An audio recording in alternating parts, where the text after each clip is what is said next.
We're going to call to order. Item 1, call to order. We'll go around and do introductions, starting with Joe. Joe Eichstadt, City Engineer. Sue Schill, City Attorney. Ryan Austin, District 1 Alderperson. Jeff Penscover, District 4 Alderperson. Jake Hadnaugh, District 5 Alderman. Patrick Delaney, District 7 Alderman. Madeline Palmquist, District 8 Alderman. Matt Zacher, Mayor. Paul Vollert, Public Works Superintendent. Thank you, everyone. Item 2, discuss and consider revisions to Chapter 27 parking. Attorney Schill. Okay, so this is the parking ordinance that we've probably seen at about 7 or 8 different meetings. The change, the most recent change is on page 7 and 8, after the last legislative meeting where we were directed to, and council directed to institute a 48-hour parking limitation and take out the overnight, the alternate side overnight parking. So on page 7, highlighted in yellow, is the previously considered language that we had been talking about. There's the original language and then the red and the blues, which you can't really see, but were the changes. And then on page 8 is the new language that's basically just renames it as a 48-hour parking restriction. And then unless otherwise posted or exempted by this ordinance, no vehicle may park on any city street in excess of 48 hours. No person shall park, stop, or leave standing any vehicle in violation of this subsection. In the event of an emergency police order or snow emergency designated by the Public Works Director, Chief of Police, or their designees, or in the event of street maintenance restrictions, parking on city streets shall be suspended during the time of such order or snow emergency or such street maintenance restriction.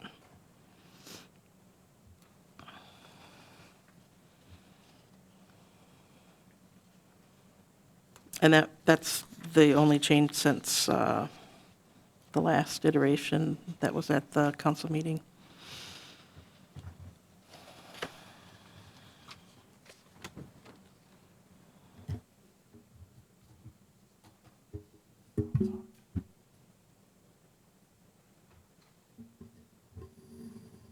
Okay, I have a couple things here. First, I do like the language from the July meeting that we have. And also on page 11, it's under penalties for parking violations, number 27.18, para 1 or sub 1. It says that we incorporate chapters 340 to 348.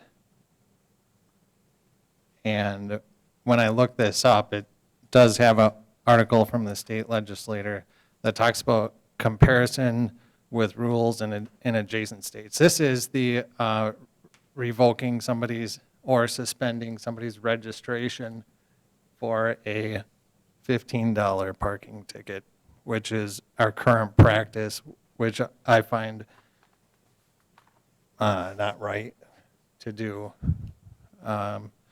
If you would compare it to the adjacent states, Michigan, they will sanction a person's driver's license from paid tickets rather than the vehicle registration. If a person accumulates 6 or more parking tickets,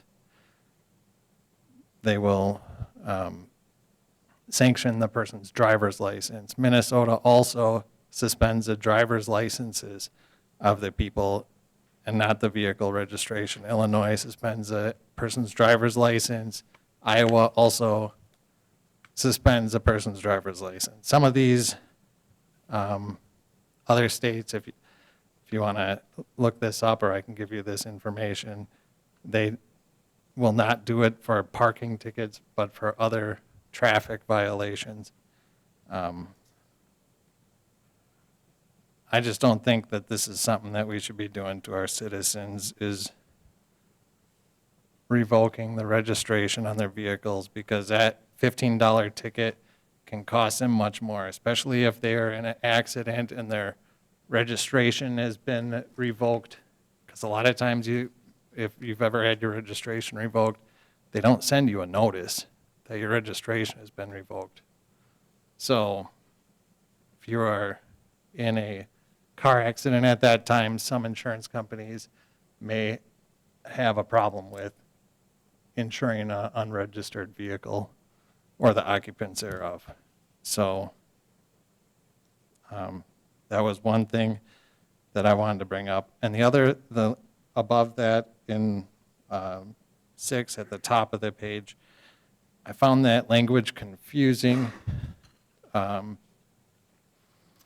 The last sentence, or maybe it is just one very long sentence, but where it says,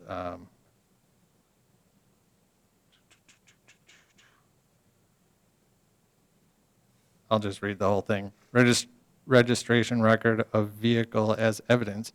When any vehicle is found upon a street or highway in violation of any provision of this ordinance regulating the stopping or standing or parking of vehicles, and the identity of the operator cannot be determined, the owner, as shown by the ownership registration of the vehicle supplied by the Wisconsin Department of Transportation or a comparable authority of any other state, shall be deemed to have committed a violation for purposes of enforcement of this ordinance and shall be subject to the applicable forfeiture penalty, provided the defense is defined and described in Wisconsin statutes 346.485 sub 5 sub B, shall be a defense for the owner charged with such violation.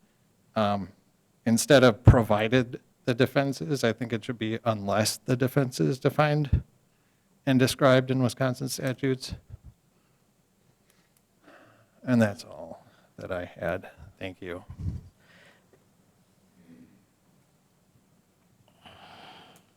I guess a question related to Mr. Delaney's description of folks not knowing if their registration is revoked. Is there any attempt to make the owner of the vehicle aware that that has occurred currently, if that does happen?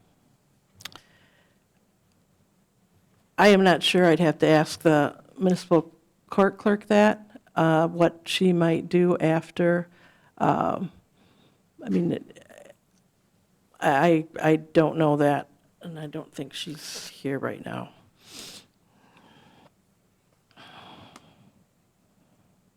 I tend to agree with his statement. I'm sure insurance companies can take that situation and turn it around on that potential vehicle owner if that registration is indeed, you know, revoked and they don't realize it. That could definitely become an issue for the owner of the vehicle. So Yeah, I mean, that's not, the revocation, that's a state revocation, you know, done by the DMV. So we're not, we don't revoke registrations. The state does. And I guess we probably tell the state if there are unpaid fines that, you know, for purposes of, you know, that might result in a suspension or a revocation, because that's a condition of, obviously, the license is to pay all fines, so. I'm not exactly sure what a license holder or a registered, the owner of the vehicle gets and when. do you think you could maybe have some information for I us for tomorrow's definitely council? can. Thank you. And then I guess on the other side of that, you know, going more towards the driver's license suspension, if you will, I think that the main reason why it's based on vehicle registration is it can be hard to determine who's actually driving that vehicle. Right. You know, the person that is registering the vehicle is, you know, obviously it's a lot easier to get that information. So I understand, you know, registration versus license suspension. So I don't know that that'd be the route that I would want to go.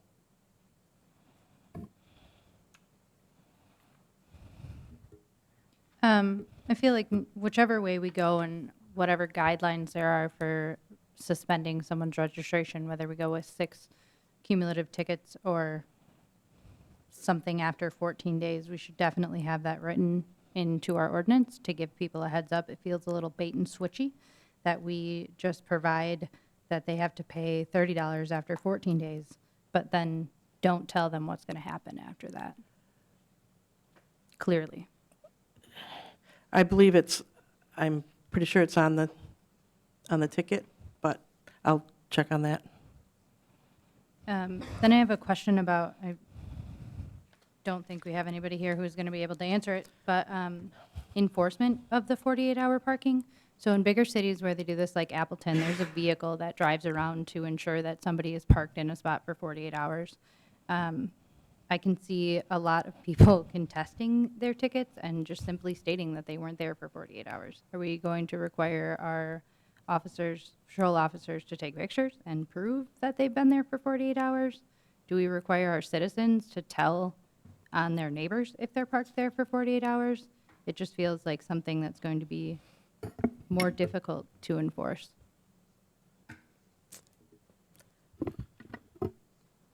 So what I'm going to speak to is the proposed ordinance we have in front of us. I agree with a lot of what's been said. In terms of what was just mentioned, I think it's our job to write or propose the ordinances and how they're enforced by the police department or how they're taken up in city court would be up to them. What we do have in front of us, and I agree with what's been said, is an opportunity to take what is currently in place that is causing a lot of these problems and make it better by having less restrictions on parking and the sides of the street. So what I would like to see this evening is that we're able to move forward with this, and then we can take up the other concerns once this ordinance is passed and add to it the changes that have been discussed. But I'm open to discussion on that, because what we're considering right now, if we don't pass this as written, would be potentially a motion to direct the city attorney to go back and write another ordinance reflecting some of those concerns. When I think we can do both. We can put a referral in for this, and we can move forward with making it better right now. I would agree. I think it's time to put this in front of council. So, I have one final request. I know that there's concern about 48-hour parking and interfering with our public works crew. So if we could keep a tab on that somehow, Paul, if you list of amount of times that it's an issue, that way we can address it the next time it comes back. Yeah, excuse me, I think that's just what it's going to have to be.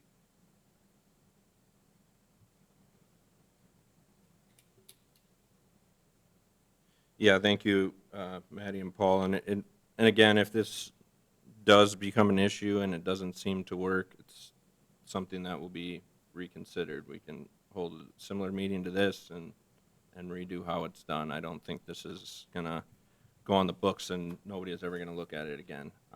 But with that, I'm going to make a motion to approve the revisions to Chapter 27 parking. I'll second. I think you should state either the May or the July revisions, because I think we have two options here. I'm going off of what's in the packet. They're both in the packet. Page 6, I'm looking at.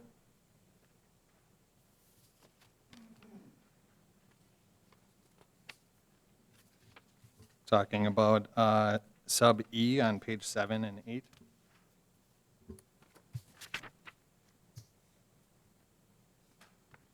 Okay. Yeah, I had left the old language in there so that you could see it. So there, on page 7, I think is language that had previously been considered, and then on the top of page 8 is the 48-hour language. So in the clarification of the motion, it should be the July revisions.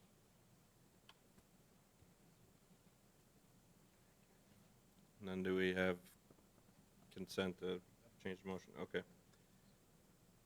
So motion to approve the July revisions to the Chapter 27 parking.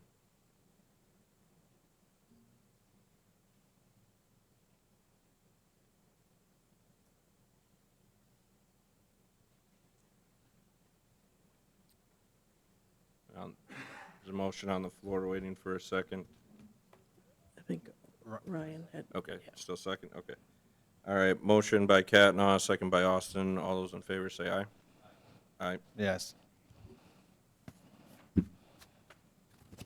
Item 3, discuss and consider the elimination of certain city committees, commissions, and boards.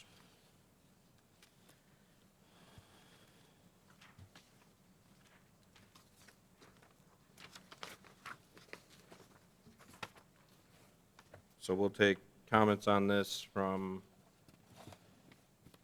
up here first, and then we'll go out to the audience for those who would like to speak.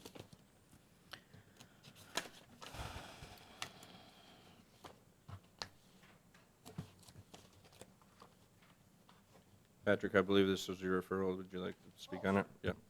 Yeah, so this came in actually last time with the other referral, and it was kind of combined into one, but it was actually two separate referrals. And I wanted to discuss the notion of getting rid of some of these commissions so that the council has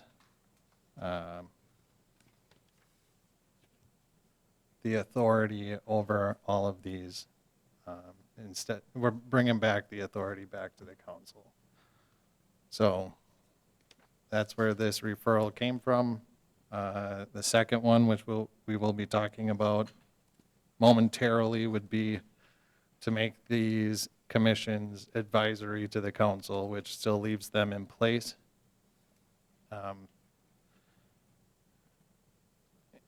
And I guess that's about all. I think everybody's up to speed on this.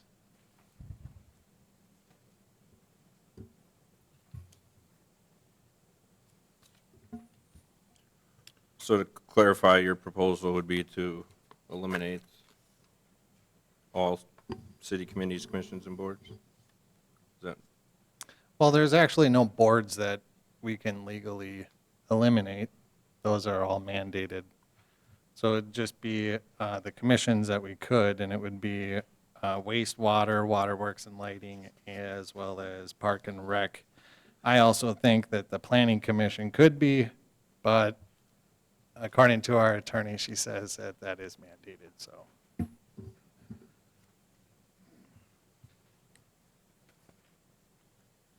thank you. So I'll speak a little bit on where I've landed on this. I believe that the committees and commissions and boards are good people. They do their job well, and I don't see a need to necessarily get rid of them. I think there's a lot of passionate people that are on those.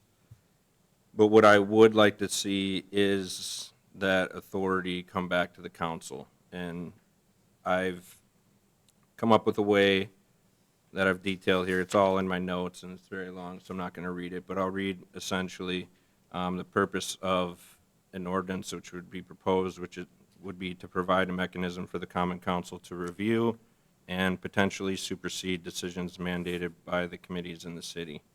And in this draft, what I've written is essentially we wouldn't be taking these up at every council meeting. We wouldn't be constantly going back and undoing things that have been approved by said commission, committee. We would leave the authority with the mayor or the president of council to call a meeting on things that would be of interest to the public or different legality areas, and we could then take those items up if they're sitting out on an agenda. I think that's kind of a best for both worlds. You get to keep the good people and their minds and knowledge on those committees and commissions, but we also are able to oversee and control the direction the city heads in those different areas. So that's where I'm at on it. I'm throwing it out there for discussion to see where everybody else is. Just a reminder that this came back to legislative from a common council vote that the majority said that they did want to take a look at this. So at this time, we're really exploring what we would want to do based on that vote with these. And I think you've heard mine and Patrick's, and if anybody else would like to speak, they're welcome. I have hesitance when it comes to council overseeing or potentially making changes to the direction of the committees or the commissions in place, particularly wastewater and waterworks and light. As we've heard here previously by folks from the commissions and by council members themselves, it's both commissions are pretty much full of people that have relevant expertise in those areas. Wastewater has a number of past superintendents. Water and Light has a number of folks that have vast industry knowledge. Just taking a look at the performance of both, I don't see where we have any business intervening when both operations are as successful as they are. I've been to Waterworks and Light, and I've met with some of the commission members, and they also expressed concern related to this potential oversight by council. They fear that, it could begin a downward spiral of, the potential for a downward spiral if we start meddling with things that folks, I'll be honest, that surround this, that are on this council that do not have that expertise in those areas. So to me, if there was a problem, it makes sense to be looking at it, but I don't see the problem, other than the fact that, we don't have control at all times. We have control of the budget, and that's it, and apparently that's not enough, and I don't understand it. I don't know of any situations where any council members have brought any relevant concerns to Waterworks and Light or wastewater to speak of. So, at this point, I'm not in favor of this, and it'd be hard to convince me otherwise.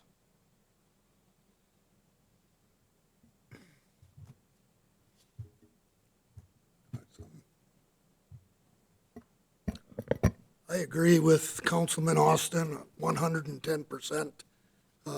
Expertise is what's needed here. I keep going back to an old adage, if it's not broke, don't fix it. It's working good. I would not want to rock the boat. I was a community member on the Waterworks and Lighting Commission, and I was a community member of the Historical Society. If someone were to tell me that I was an advisor, I wouldn't have no interest in doing that whatsoever. I feel the drop-off in quality would be significant. The looks on people's faces when they can make a decision about the Parks Department is priceless. They like the parks, and they have a part of the decision-making process. I think that the citizens should be involved with a lot of this stuff, and I would really hate to see us take any of that away from them.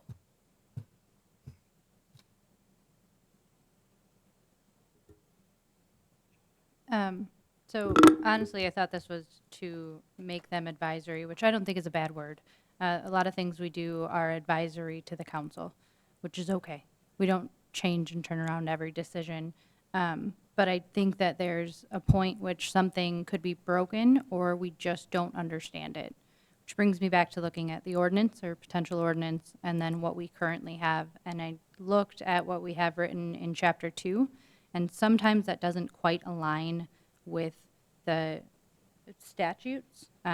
Little nuances, like is residency required, if that's in the municipal code, but not in the statute. So I think that we still should proceed in revising Chapter 2, which describes our commissions and boards, and then being able to assess what they're mandated to do and what we have them written down doing.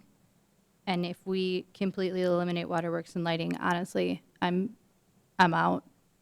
I'm not, I cannot. I'm not an expert in waterworks and lighting, and that is a lot of responsibility to throw on top of what I signed up for becoming elected, and it is too much for a seat of 8 people who aren't waterworks and lighting experts.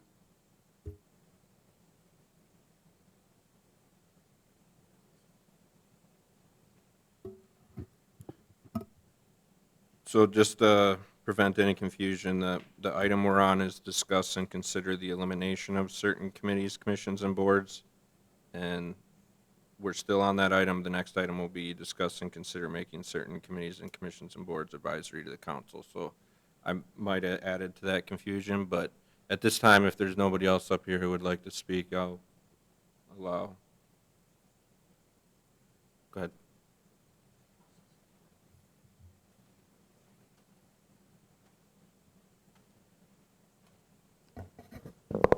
Good evening. I'm Kevin Fangman. Many of you know me as one of your newer residents. I'll try and make this as short as I can. I've been tapped to be involved in multiple commissions and boards. One of the things that the mayor asked me to do in our discussions and whether I was deciding whether I want to do that or not is he asked me to get involved in going to other commissions and boards to see what was going on. One of the things that I observed that I find very disturbing in these bodies is you talked about participation of the public. Most of the time when I sit in the audience, if it's not one of the bodies in which I'm directly involved, the only person I see in the audience is me. I don't know why the population is disengaged. You know, maybe it's inconvenient timing. Maybe they don't feel like, you know, what they have to say will matter. I don't know. I really don't know. I also don't know why originally the commissions and boards were created. I'm going to speculate that it was because there's a lot going on in the city, and as Ms. Palmquist pointed out, maybe you just don't have all the expertise to know. However, sometimes in some of these situations, maybe there are some very poor decisions that are made that are obvious that might need to be looked at. And when I say looked at, I don't necessarily mean that council members will come in and say, well, you're wrong, we know better, maybe you don't. And the example of water and lighting has been used a lot because of the expertise that is needed to operate that particular facet of the city. There are others, though, that are far less technical. I could say like the zoning commission and Board of Appeals is ones where maybe you do want to look at that, and maybe you want to look at what's going on. But I caution you not to remove from the citizenry the ability to participate in the government, which is what I see going on in these commissions. A lot of the times what I see is a lot of passion by the people who are there because they are interested in that particular aspect of the city. And they come to learn what goes on, and therefore they have expertise in what's going on. In other commissions I see the people that are selected specifically have expertise either directly in that industry or maybe they have overall industry knowledge, and that's why they're tapped to get into those things. So if you choose to make this so it's more of an advisory to a council, I would say that it should definitely be as an advisory. It might be not so much as a call to the carpet, but say, we're wondering why this happened. And you make it an agenda item, and you ask the commissioners or board members of the specific body to come in and explain, try to explain why it is there is. And then the other thing I would say is, remember that these people are appointed by the mayor and approved by you. If these are appointed positions, and you feel there's people in these positions that are not doing their job, look for replacements. Don't look to just say, well, I just want to eliminate this whole thing because I feel like, you know, we're the elected officials and we should have the final say. Thank you.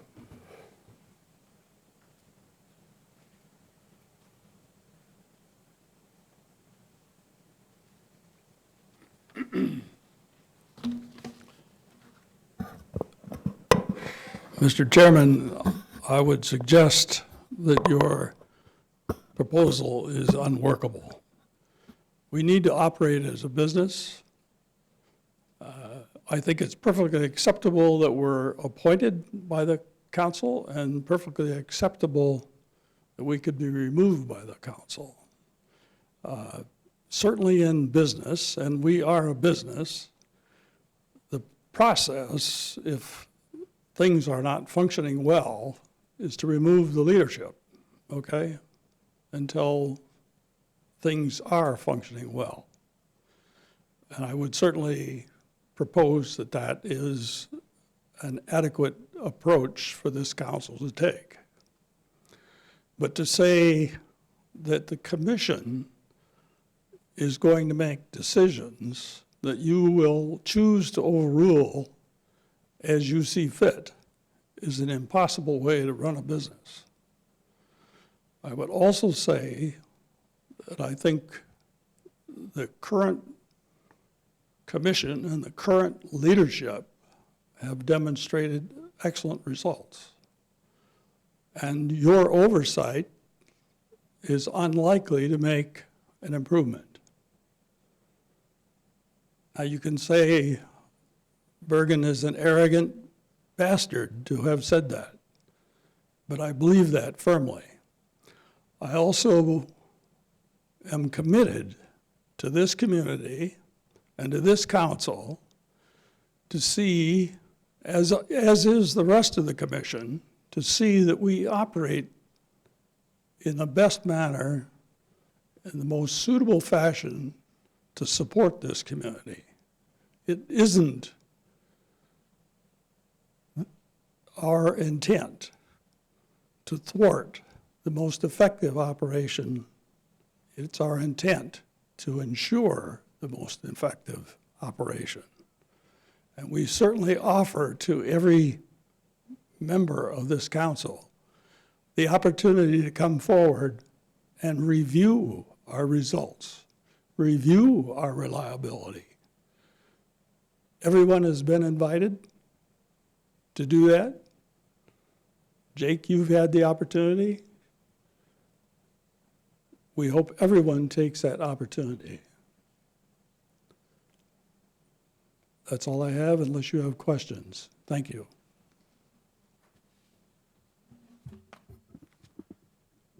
No question, but I'll comment on that. Just for clarification for the public, Waterworks and Lighting may have some business aspects, but they are a branch of the City of Wisconsin Rapids government. Anyone else like to speak?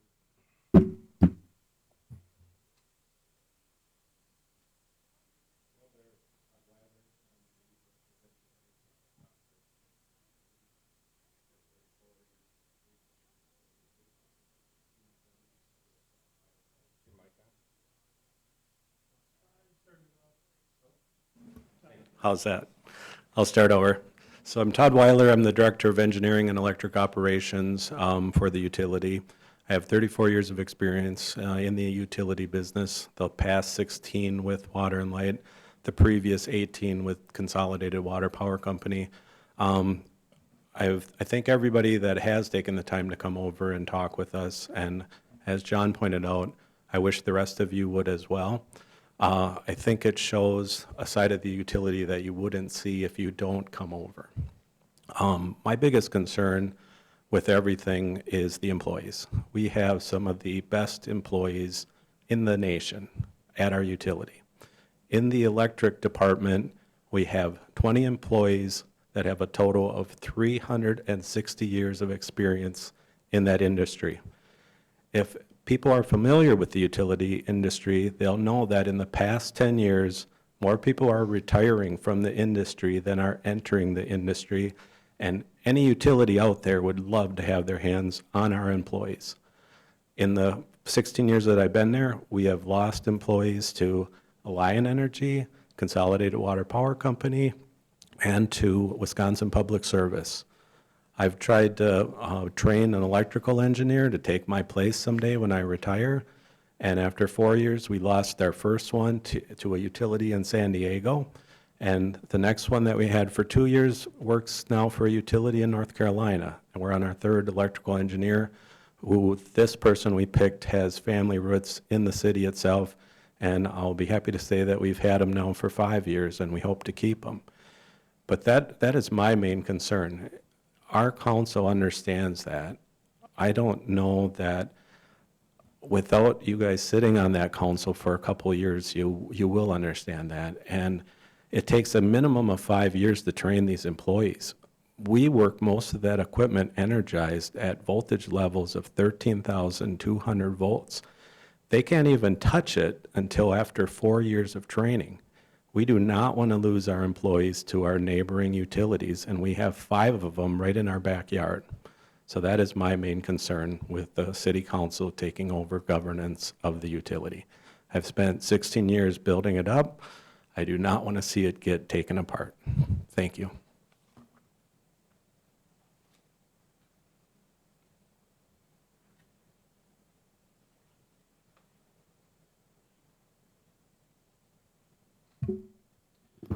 Any other comments?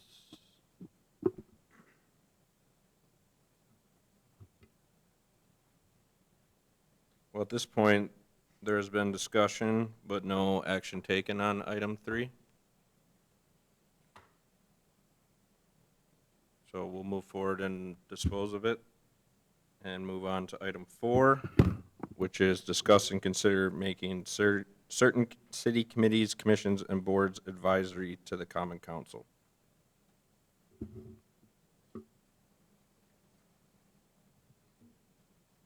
Since I rolled this into my last statement, I'll just reiterate. I really like the idea of having the ability to be able to have our experts like Todd come up and explain things to us, because as he said, it takes 5 years to train their employees, minimum of 2 years of sitting on that board to understand. I don't have the time on Tuesdays at 10 o'clock, 11 o'clock to sit in a waterworks and lighting meeting. And when I watch those meetings, you can't ask questions actively during them. So like Kevin had stated, it would be excellent if we could bring some of those items in after reviewing them and have our experts come in and describe more of that to us when we have questions or concerns, which I think is the purpose of making something advisory. It's not to take over and completely rule waterworks and lighting or any of the other commissions and boards. It's that we don't have the ability to be able to review and ask questions like we do with everything else. And I think it makes sense that we have that ability.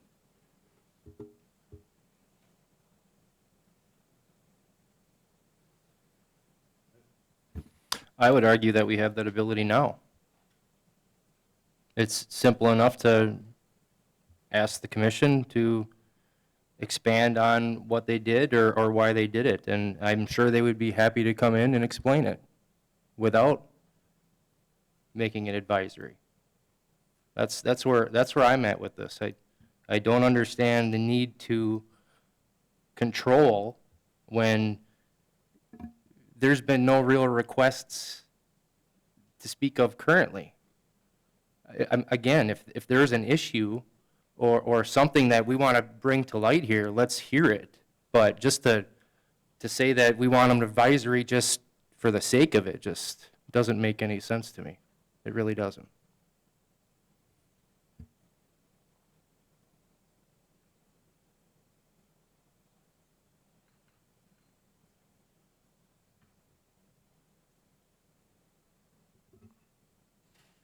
Well, I spoke about this before, but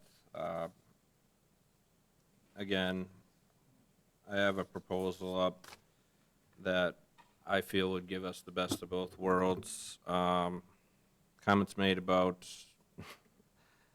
alderpersons not knowing what they're doing or eliminating or we wouldn't be able to handle it. I mean, I think that's part of what you signed up for, and what I'm proposing would not be to take over any commissions or committees. It would be a simple ordinance that would allow the elected officials to call a meeting on agenda items from these committees and commissions that are pertinent. Without that, I mean, if someone calls me on an issue on any one of these committees, commissions, it's been said you can go to the meetings. I can go to the meetings, but I have no direct influence on them. We have no authority to overrule it if they were to do something. I mean, I don't see this as a right now, like we haven't had any problems, so we should just not do anything about it. I think it's about structuring our government correctly and putting this in place so that going forward, that ability exists. And we stop coming back to this conversation, which I was told in a meeting that happened previously, of completely trying to take apart what exists, or committees and commissions. If an ordinance like what I've described were to go on the books, I think everybody would continue on, and you wouldn't see much change in how these committees, commissions, and boards work, how the council works. It would just be there and as a clause to provide oversight, which we have right now. And a lot of times when we come to this point, or if there was something to go on in those committees and commissions, the oversight is to get rid of them or take up a conversation like this. So it can stay in place. I'm sure it'll keep coming back, like I was told by Water and Light, it does. Or we could create an ordinance that allows a meeting to be adjourned by the mayor or the president of council, in which that committee could be present and come speak their side, and the council could ask them questions and speak their opinion, and eventually it could lead to a vote. But to think this is doomsday, that something like this would go in place, is, I don't know, it's pretty crazy to me. I think going this route, everything would go on as is. It would just give some protection on the books. If we have half our residents getting a hold of us about something that's going on, and I got to tell them, yeah, we had the opportunity to put a rule on the books that we would be able to call a meeting and change that, but we passed it up. I mean, or any alderman or mayor in the next 10, 20 years. So, I mean, that's where I'm at with it. I didn't think what I proposed was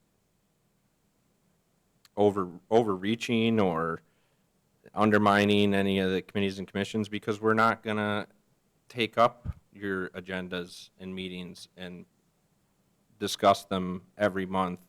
It's going to be on specific issues that the mayor or the president of council finds important to call a meeting on. And that's what I'm proposing. So if anybody's got any thoughts on that, I mean, I think this is something we would work on over time. There is no ordinance drafted to do this. That would be something we would collectively discuss together on what we wanted that to look like, and I've described the basics. But that's the direction I would like to see us head. And I have more information on that. I can put together a memo that can be sent out, or however anybody would like to see that information instead of me reading 10 pages at the meeting here. I pulled up our municipal code, and as Ryan stated, I don't see anything in section 2 that prevents us from getting the minutes or outline from Waterworks and Lighting, and then requesting that our council chair or mayor put something on the agenda to talk about one of those issues. So I don't know why we would need to add another ordinance to the mix if we currently have one that doesn't prevent us from doing that. Sue? Well, I guess, what do you mean by to talk about? I mean, you would actually reverse a decision of an action that they took at one of their meetings? No, to just have an open discussion about okay. it. Like, let's say they Sure. vote to implement a 10% raise in the middle of the year, and it's covered by their budget, and we feel like that's not equitable for our current city employees. Absolutely. We can bring them in and talk about it. Maybe then they'll go on their own way and make a different decision.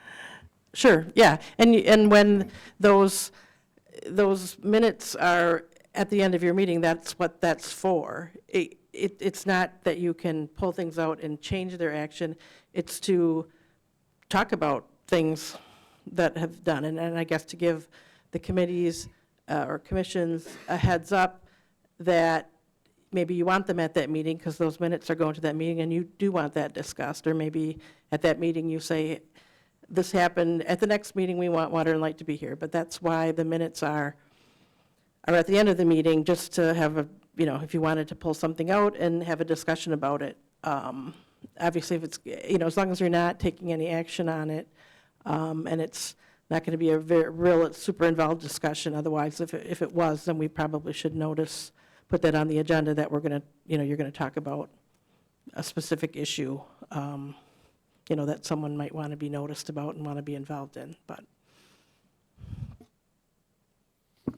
You done, Mandy? So we can pull those out and discuss them at a committee or a common council meeting, but the line is drawn there. We cannot take any action or amend anything that came out of the committees and commissions. I would say as a general, no. I mean, unless, if you look in chapter 2 where it states, the things that, like the budget, that comes to you. You have to approve that, right? Anything, if they want to expend any monies outside of the budget, they're supposed to come to you to ask for that. But right, as a general rule, you've decided that they're going to be a nonpartisan commission, separate from the city, and, to the extent that you want more control over them, then that would have to be through ordinances and such. But, it would be difficult to basically say, and this would go for any committee, commissioner, board, the ordinance gives you the control to make final decisions, but just know that any decision we might decide at any time, we might want to change. And there are a lot of problems with that in terms of just due process of some of the committees and commissions, like planning, or maybe even what Water and Light does, that, there's a certain policy of how things go, and that Water and Light needs to make a decision on something, and then a month later for you to come in and say, oh, well, we want to change that decision. So, I mean, you're going to have to be real specific on really what are the types of decisions that you might want to review, if you are having this mayor, council president action that they can, bring into question anything that a committee or commission did. But because as it's set up now, and as you'll read through the handout, I mean, there are varying degrees of responsibility and authority given to the different committees and commissions, and none of this really, other than zoning board of appeals, library board, police and fire commission, really, it can be however you want, but it's going to be difficult to to basically say that everyone's advisory, or, these are all advisory, and then not knowing where does the buck stop, and when does it stop, and when are these decisions going to be made, and what types of decisions can be reviewed. But yeah, for water and light, I mean, right now, you can certainly talk about those things. The caveat I said, though, was that if it's going to be a long, drawn-out, you want to talk about the rate case, well, we might want to be prepared for that and make a referral that we want to talk about the rate case. Let's put it on an agenda. Let's have it be noticed as such so that anyone with any interest in that can attend. But if it's just something, I noticed in the water and light report that, Todd got engineer of the decade, kudos to him, let's talk about that. Something like that obviously wouldn't have to be called out, but. So, I would just like to make the assurance that the commission is not going to deny a request for you to be participant or to review or to hear our logic on a decision. That's given. We're happy to do that at any time, all right? thank you, yeah. So,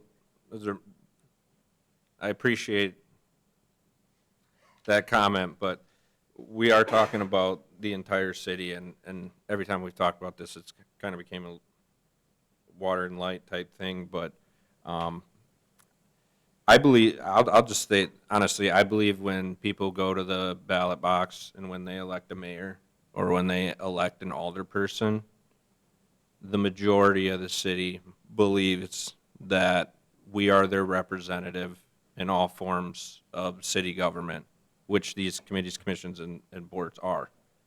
And, I mean, everyone can speak for themselves, but I've gotten multiple calls over the years about different areas that I tell residents, I say, well, actually, that's under the Park and Rec Committee, or that's a water and light thing. And they'll be like, well, I already called over there, and I'm not happy with how it went.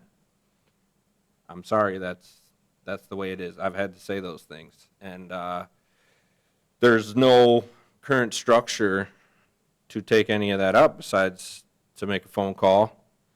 And as it exists right now, I just don't think this part, I think there's a piece missing between what the public believes their mayor and common council can do and the oversight of the city and making those important decisions and what we actually do, which is 4 standing committees: Finance, Public Works, HR, Legislative. That's what you're electing to oversee. And obviously, the mayor job's a little different, but as aldermen, those are the committees we take up. Those are the ones we have the power to make decisions in. So I'll say right now, like, if we are not able to do something with this, our residents should be aware that you can call us and vent to us about anything, but we do not have oversight or the ability when you elect us to have action in all of the city government, which is not what they believe. They have no clue that it works like this, the majority of them.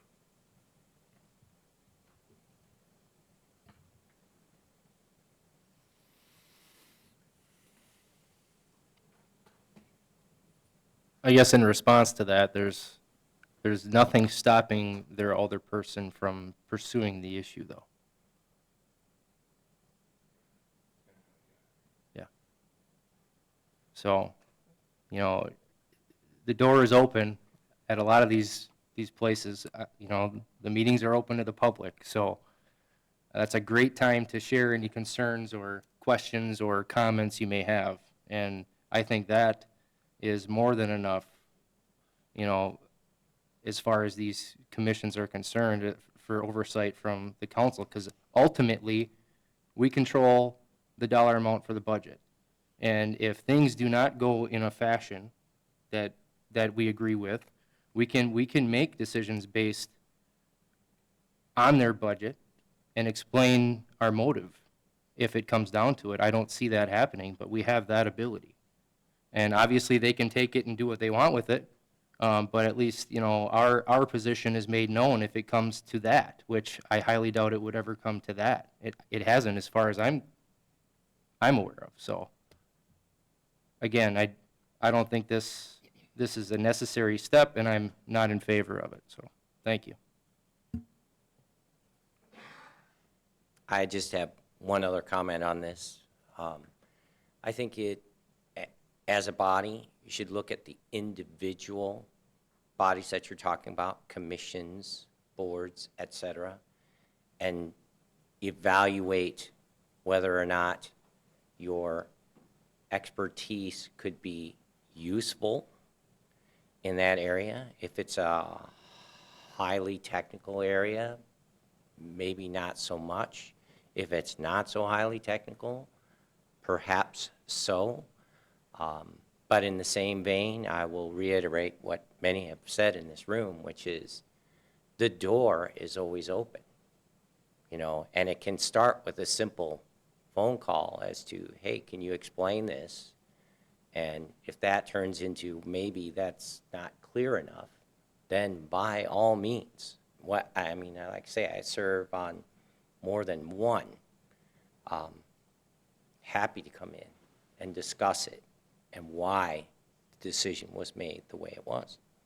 And if that's the ordinance that you're looking for, that you make that a requirement of those commissions and boards to come in per request to discuss specific items, not just in general, you know, that you may have concerns or just simply need clarification on, you know, we don't understand.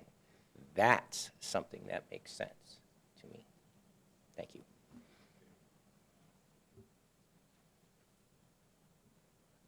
So it sounds to me that this is parted from a general discussion of all committees, commissions, and boards to potentially looking at these individually based on comments that were made. So, I mean, I'd be comfortable with petitioning individual committees to come in here and we can assess them individually. And then decide from there, because I don't think we can put this to bed without doing our job, which is a thorough exploring of exactly what might be needed here. And, you know, it said that we decided, the people sitting in our chairs before us decided, but maybe we need to revisit that and see where it's at. So I don't know if this is necessarily needs to be a motion, but I would like to bring this to Common Council and see if that's a direction that they're interested in heading in, because if they're not, then it's obviously something that's not worth taking up people's times. So Attorney Schill, to proceed on this, would it be correct to make a motion to assess the individual committees' current committee charters and ordinances? Or would to get a vote at council, or would there be the ability to do something like a straw poll? Well, I agree that you need to look at them each individually. You know, review, maybe just take a look at their minutes so you see what they each do.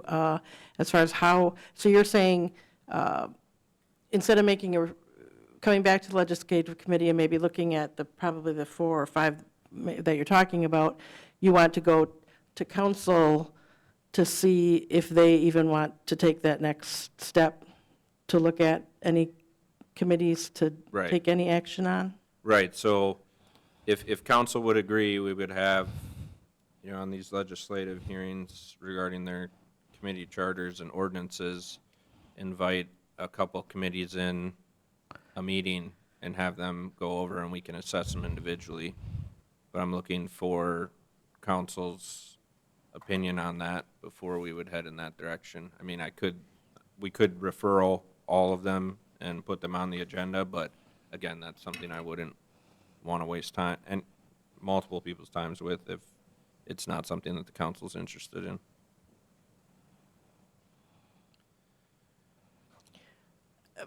So I guess, So- I think you could either, do it either way, where you just make a motion to refer it back to legislative, and at the next meeting, you want to go through whatever. I mean, I guess, as I look at it, are we just talking about Park and Rec, Wastewater Treatment Commission, and Waterworks and Lighting as the, kind of the, I guess, historic preservation?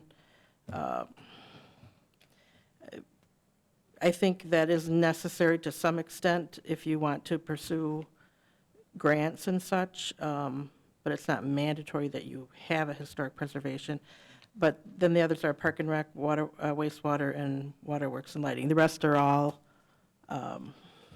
pretty much mandatory and not, kind of nonpartisan. The legislative ones, such as Board of Review, Zoning Board of Appeals, those are all statutory. Library, planning, ethics. So, I mean, I think it's up to the three of you of how to move forward. So if you just make a motion and see what they, Yeah, what they want you to do. I'm asking about procedural wise, like I would like to get the council's vote on that. Would it be best to leave it to a straw poll at council or come out of here with a motion and a vote?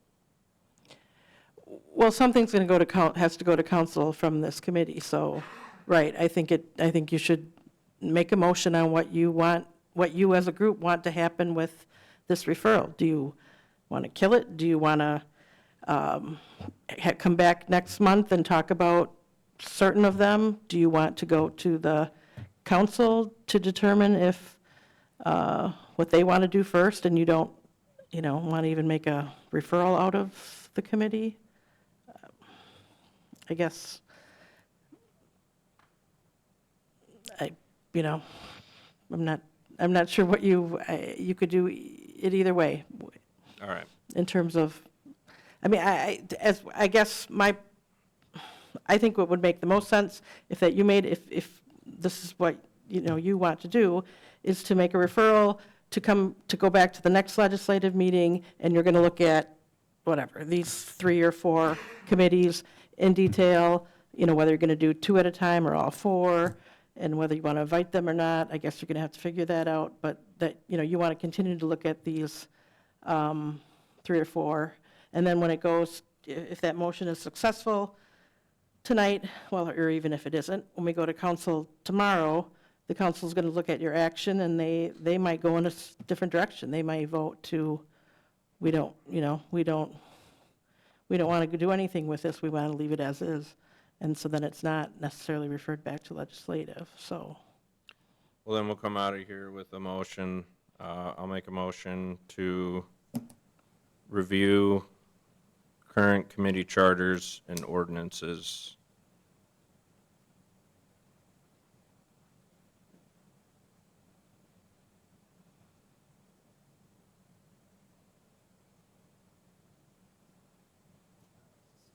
Go ahead.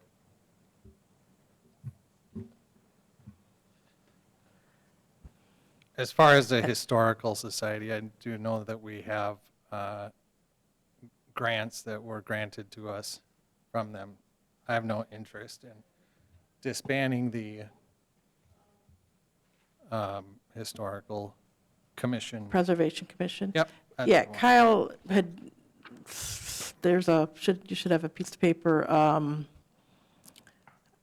and it is pretty much a recommendation-based commission for the most part, although there are some parts that the commission decides on their own. So, and I think we do, in order to be a certified local government, it looks like, which allows access to grant funds, that we do have to have a historic preservation commission. And so I guess I don't know if that has happened, if there has been a grant awarded or we've requested a grant at this point. I'm not, is anyone here on the Historic Preservation Commission? So, I mean, that one, I guess, I can get Kyle on the line if you want to talk about that more. That could just maybe be one that you wait for more information on and talking about it at the next meeting, but I think if we're a certified local government, which I think we are now, that maybe we have to keep it. Go ahead. This is just a comment to what Susan was saying, and if Kyle, you're on the line, speak to this, but I believe we have to determine the historical districts for our next step in that grant process. Kyle, are you on the line?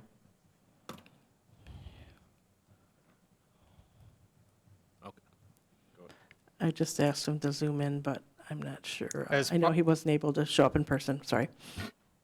As far as these other commissions are concerned, we have the legal authority over them, and over time, the council has given away its responsibility of being council members to these commissions.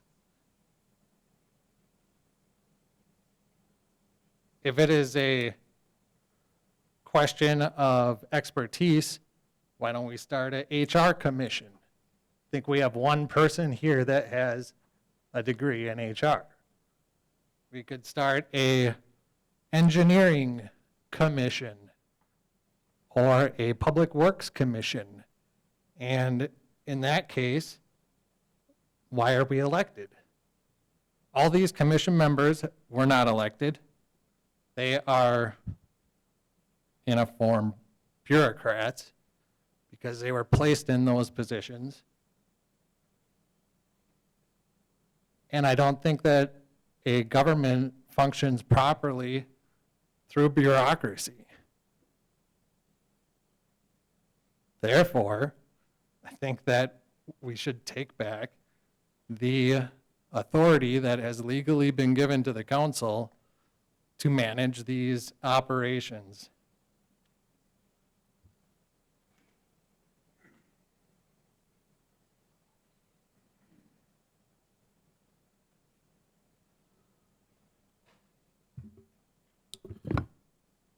All right, I did make a motion that is on the floor. I'll second that motion. Thank you. Motion by Cattenall, second by Delaney. All those in favor say aye. Yes. Aye. Those opposed, No. motion passes, 2 ayes, 1 nay. Item 5, discuss and consider the ATV, UTV direct legislation petition referendum language. Attorney Schill, I believe you prepared something if you want to speak to that. Yeah.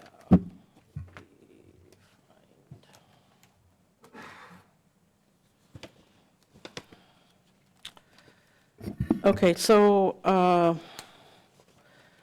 the direct legislation petition was filed, and then the council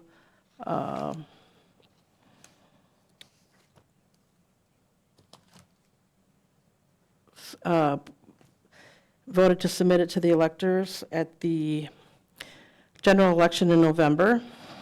So as far as what goes on the ballot, the ordinance or resolution need not be printed in its entirety on the ballot, but a concise statement of its nature shall be printed together with a question permitting the elector to indicate approval or disapproval of its adoption.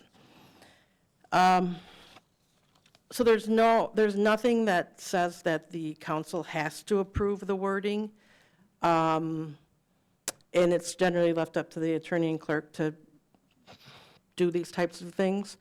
However, I thought it, and I talked to the Wisconsin Elections Commission about this, and they agreed that there's no harm in obviously letting the council be involved in the wording of the language, and plus I thought it would be appropriate for you to look at it and consider it. So I guess when I look at this ordinance, and I understand that there's might be some dispute over what should be in this concise statement that's going to be on the ballot. The ordinance in its entirety will be at each polling place. The ordinance in its entirety will be in a couple of notices that are put in the paper a number of weeks before the election, the day before the election. But as far as what's on the ballot, I guess I look at it as basically as three things in looking at the ATV ordinance. What can be operated in terms of like what is a concise way of putting this 7-8 page ordinance together? Maybe it's only six. What can be operated? Who can operate it? When can it be operated? And then the fourth thing would be, is there anything regarding this ordinance that's kind of out of the ordinary that really someone would know, that maybe is a lot different than other ordinances in the area, in the state, and so on? So that's why in my proposed language, the language that I proposed, it's saying it would allow ATVs and UTVs. Okay, so that's what can be operated. And when can be operated too is another thing. So to operate between the hours of 6 and 11, so that's when. Where would be obviously except state highways, so any streets. And by whom, right? And so that's why I set out who could be operating these vehicles. An ATV can be operated by someone 12 and older, and a UTV can be operated by someone 16 and older. So obviously we can add more things to this to make it, as long as it's brief and concise. But that's kind of was my thinking of the other thing, and I've heard that by that me putting in the age is causing an issue, which I think one of the points to make is that the ordinance that was considered by you for, I don't know how many different meetings at legislative and council meetings that you had originally considered, we had, placed in there that an operator had to be 16 years of age. So this ordinance is obviously different than that. This ordinance is different than the ordinance that had been considered over many months by the council. The other part of it is, a lot of other cities don't allow persons that young to operate. Marshfield has an age limit of 16 or more. Medford has an age limit of 16 or more. Grand Rapids says anyone 16 years of age has to have a license. This ordinance doesn't actually provide that you have to have a license. You just have to not be suspended or revoked or canceled. So I guess that's kind of why I suggested the language that I have. So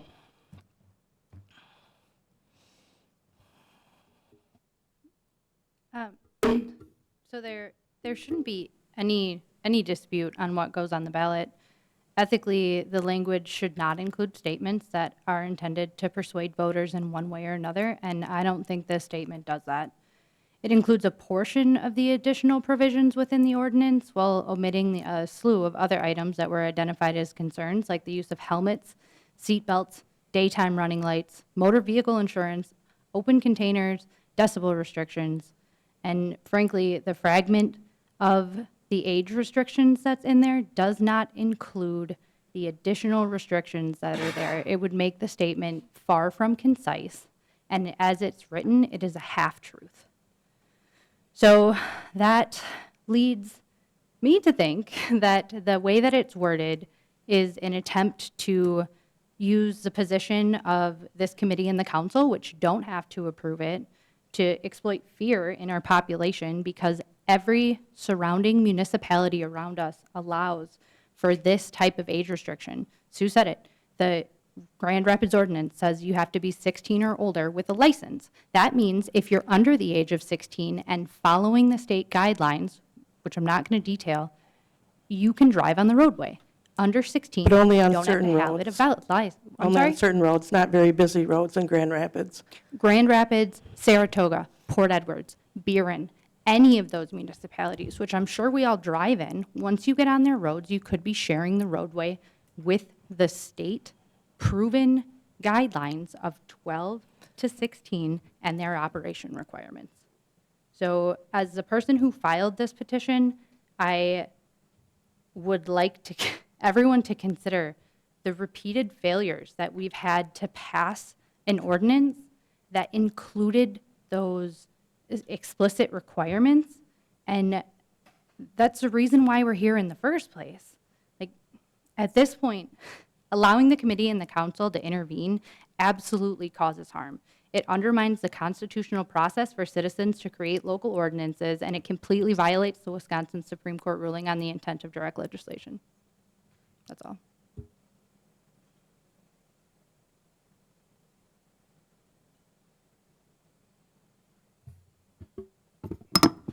So this is on the agenda, but legally, we don't have the authority to change anything that would be proposed. I'm just saying I would feel more comfortable, no, I'm fine with, I would feel more comfortable, especially listening to that this isn't on me, that I'm somehow doing some personal lobbying or whatever. I find it ironic that, I mean, when you look at the case law regarding this, the people that are suing over ballot language are suing because it doesn't contain things that, but, I mean, this is basically just saying who can operate. And I agree, let's add the language about 12-year-olds accompanied by whatever. The more information on that would be great. Make that statement, and those other things I think we can add too. I mean, there are some that are paragraphs, but to basically just say this is just an ATV, UTV ordinance, this ordinance is different than a lot of the ordinances in the area. So I just, as I said, in my professional capacity, in looking at the case law, in looking at the ordinance, that was my professional opinion, but I would defer to the council because on this. So I would like you to make a motion to determine the language. If you can't do that, then it will fall on me, but because it's not absolutely necessary that the council has to decide on the language. So is there any reason why we wouldn't just point people to read the state statute? Because like you said, it's paragraphs. How are we going to make that concise without including all the Well, I think if I this, about that? probably, I mean, what would you like to put in here? Something simple, the direct legislation ordinance would allow ATVs and UTVs to operate on city streets in accordance with the state statute. But not And- about the hours of when? I mean, that's for. And with the restrictions. There's more restrictions than just the hours. Well, and I think and- those are all reasonable rules of the road. And if there was something like different, then I think it should be called out. But I don't think you take everything out because, I guess. Yeah, I guess I would opt to take everything out and have our voters read them to understand and make those decisions by educating themselves and not relying on us to spoon feed them the information. Like, make that informed decision. Okay, so have it be just very bare bones and not informative in terms of who might operate and when and where. Point them to the appropriate It is going to statute say that that there allows is a them to full do it. ordinance. It is going to say that it is a full ordinance, and we're going to stress that. Yeah. And put it everywhere. But, unfortunately, not everyone is going to read that. And just for the same reason, I think that you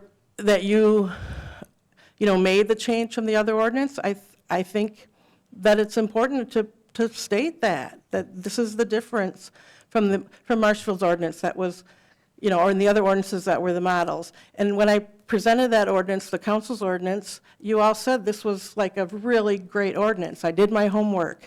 I looked at all the other ordinances, right? Is that, or no, you don't remember that? But in any event, so whatever. Like I said, that's why I think the council can decide. We don't need to argue about it. I respect your opinion. I don't agree with the motives that you've imputed to me, but And I'm not trying to argue or debate. I'm trying to discuss. So I'm sorry if anything that I said was perceived otherwise, because I truly do respect your experience, and I was here when we reviewed those other ordinances, and it was good. Like, we wanted something passed, and we tried to work with the council to get something passed, and we couldn't do that. So that's why we're talking about what goes on the ballot today. Okay, so we don't get into too much back and forth. I'll call on people if they want to speak, but, Sue, I mean, my opinion on this is that you're an elected official as well. I mean, it says that you and the clerk, this is your call, so I mean, to bring it to council, I mean, yeah, we could sit here and debate over it, or approve language or non-approve language, but based on what I've read and I've heard, I'm gonna defer to you as the elected city attorney. And obviously, this will probably get pulled out at council, so it can be decided to do with then, but I will not be voting on this tonight. Someone can still make a motion, but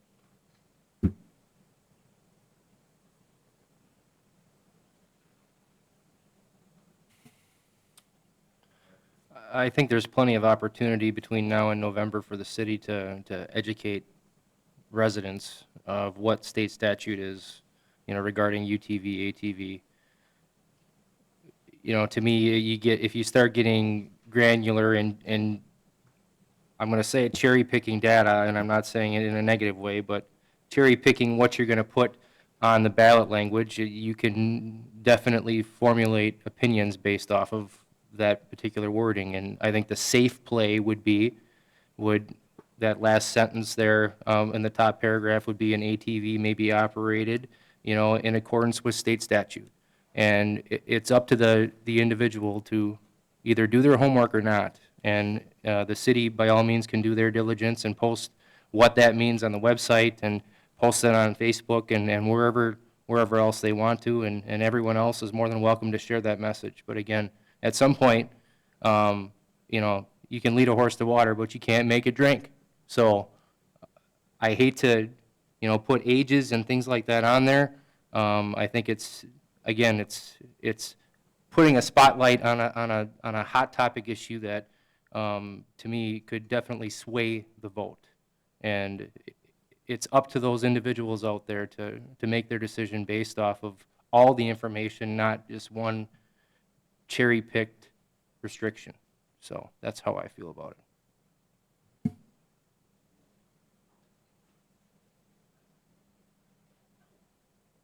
anyone from the audience like to speak?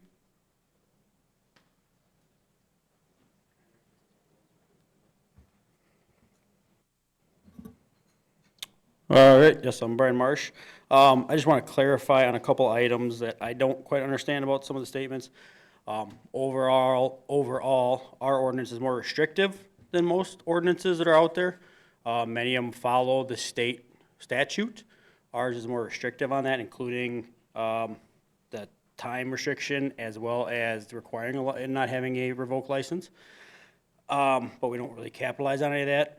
This, to me, I won't disagree. This upset me greatly when I just read it because, I mean, to your point, people aren't going to read this. Somebody who doesn't know any better is going to go up there, read this, not know any context, and say, "Oh no, absolutely not." That's absolutely not what we're looking for. I have no problem with educating people, but this I feel was loading against us, 100%, without a doubt. And I don't think anybody else questioned that. It's just not going to help the cause whatsoever. And again, this all matches or is more restrictive than both our Wood County ordinance and the state statute. Every community around us allows the age restriction that we have, and that is the state statute. That's what that is, as well as Wood County's ordinance. So why there's an extra light on this, I agree. I don't agree with it, and I don't like it. I have no problem with educating people. Being honest, I've been upfront honest this entire time. Never tried to hide anything, never tried to lie or cheat. And I just want this took a lot of work for a lot of people to get done, and I don't want this to be something that stops it from going through from people who don't know any better, because let's face it, a lot of people who go and vote don't even know what they're voting for half the time. And that's a reality that almost every single person here knows and understands. So the verbiage was one of the biggest, most important parts to me, and I'm not looking to shine a light on it that it's anything better than it is. I just want it to be fair, be worded easily enough that it's not swaying one way or the other. That's all I'm really asking for.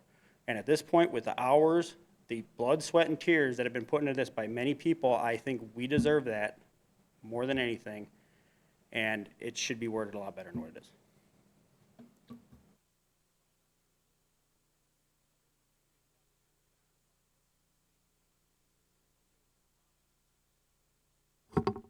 I will say one thing. I thought that the hours that were put on there was an actual benefit to the ATV thing.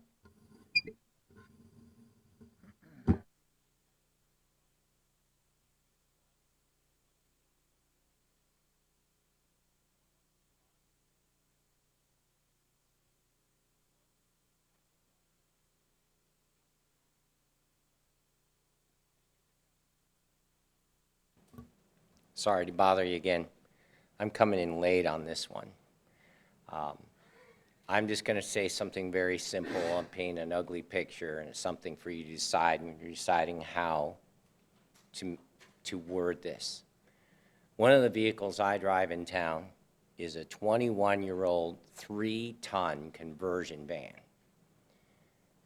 I can't even imagine the twisted metal of a kid running a stop sign in front of that van in an ATV. If I hit him at 25 miles an hour, it would look like a beer can. So I just ask to be very thoughtful about who you're going to allow to do this, because in my opinion, this is a hyper dangerous situation. I realize that this happens in a lot of communities. There are state statutes about it. Please be careful with this one. Thank you. Since Kevin came late, I have resources to talk to and data that supports that it is not an issue in any other community that has opened their roadways to ATV and UTV traffic. I understand completely the perception of an issue, but fact is that it's not. So I will forward you the information, and you can look it up. Anyone else, too, feel free to email me.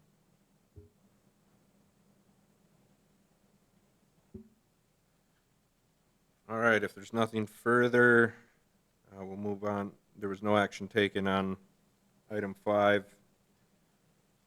Item 6 is set next meeting date. So look, I asked this to be put on here just to help us all coordinate. I think this, based on the referrals that have been coming and were previously coming before we were on this committee, we should set a date at least monthly that we're going to meet, and then everybody can know ahead of time. And if there happens to be no referrals legislative, we will just not hold that meeting. But this will be something we do. So is there a specific day of the week, time, et cetera, that would work for the committee in August?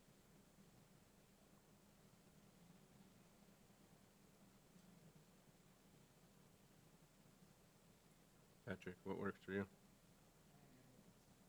Any day but Wednesday, Ryan? The Monday prior to Common Council would be fine. So what is that, the 19th? Yep. I would have to push that time back to 6 on that day, if that works. I got an appointment. Okay. I would not be able to do that day, I don't think, but I guess the problem with right before council is, are you expecting then that all these reports and such would be reported to council the next day? Or? Yeah, that's true. I think we could get into a situation where we're rolling over directions to amend ordinances and write ordinances, and not give appropriate time.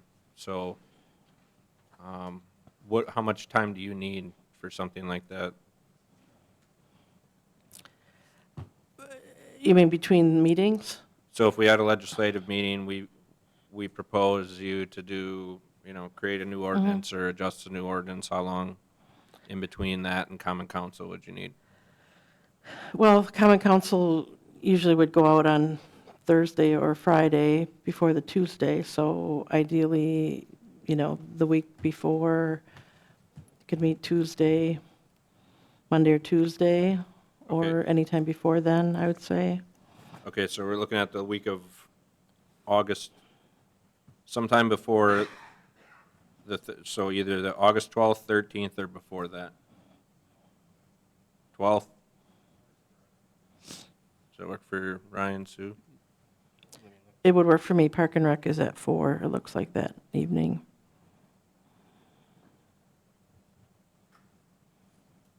Yeah, I can make it work.